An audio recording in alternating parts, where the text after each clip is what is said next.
Hi guys! Another day, another vlog dahil wala akong ginagawa for today's video. And guys, 3 days na nga ako sinisipon dahil paiba-iba yung panahon ngayon. At ayan, lemon lang talaga yung ginagawa kong gamot in the morning. At syempre, kailangan natin to guys para malakas yung immune system natin. And lagi ko tong ginagawa every time na may sipon ako. At hindi yung buong lemon talaga yung ginagawa ko, kundi hati-hati. Budget yarn. At syempre, kalahati sa morning at kalahati naman pag gabi. At ayan, ginagamitan nga yan ng kutsara para makuha yung butot balat niya. At nilagyan ko siya ng konting asin. At nilagyan ko rin ng kalahating mainit na tubig. At ayan, minekos-mekos ko na nga. Huy! At syempre, para naman hindi mainit, ay lalagyan mo ng tubig. Kalahati lang din tamang-tama, mapuno siya. Para naman hindi mapasok yung dila mo dahil. Itong nagdaang araw nga ay paiba-iba yung panahon, maulan, mainit. At ngayon naman, grabe ang init. So talagang hindi mo talaga maiwasan na hindi ka magkasakit. Mapasayaw ka na lang talaga sa sobrang asim. Asim kilig yan. At syempre, kailangan talaga nating maging malakas dahil tayo ay nag-iasikaso sa ating pamilya. At syempre, kailangan na nating tudutuduhin ang pag-boost ng immune natin sa pamamagitan ng pag-yoga. At kailangan talaga nating maging productive every hours and every minute and every night. Di ko talaga maintindihan itong babaeng kung anong ginagawa niya sa buhay, na naglalaro ba ito o nagyoyoga. Yes guys, every time na maboboring talaga ako dito sa bahay at wala dito mga bata, syempre ano pa bang gagawin? Hindi, maging productive tayo. So iyan, ginagawa ko. So bukas ay hindi ko na naman dito magawa dahil busy ako para magbayad ng mga tuition ng mga bata dahil malapit na naman ang exam.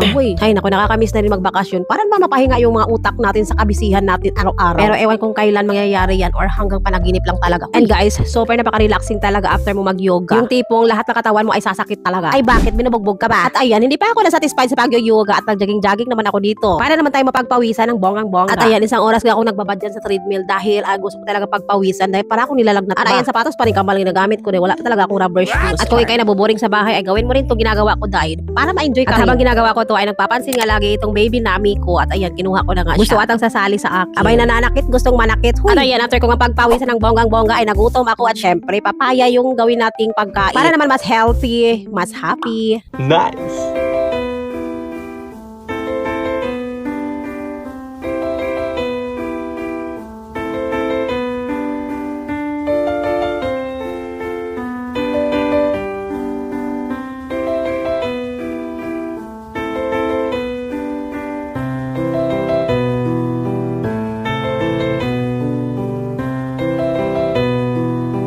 Tiningnan ko na rin yung atis ko dahil akala ko ay makukuha ko na siya ngayon. Dahil yung kahapon ay sobrang hinog na talaga siya. At meron namang tatlong malapit na rin maghinog na doon sa pinakababa talaga. So ayan, ito na sana kukunin ko dahil hinog na sana siya. Pero yung pag-check ko ay wala na siya. At tangkay na lang talaga yung natira dahil naunahan na naman ako ng malaking ibon. At ayan siya, tangkay na lang talaga yung natira. And yes, marami talagang ibon dito at lagi nilang pinupunterya yung mga atis na hinog. Pero yun nga, hindi ko na lang nilagyan ng cellophane para naman makakain din sila. Kung baga, first come, first serve na lang talaga. Hoy, may ganon. Kung baga, hindi para sa akin yan, para sa mga ibon yun, char. At sobrang napakatamis talaga ng mga atis. Kaya lagi talagang binalik-balikan ng mga ibon. At ayan guys, kung napapansin nyo, namumula talaga yung mata ko dahil hindi ako nakatulog last night dahil umaatake na naman yung insomnia ko. So ayan guys, hanggang dito na lang. See you on my next vlog. Paalam. And kailangan ko lang maligo. Bye!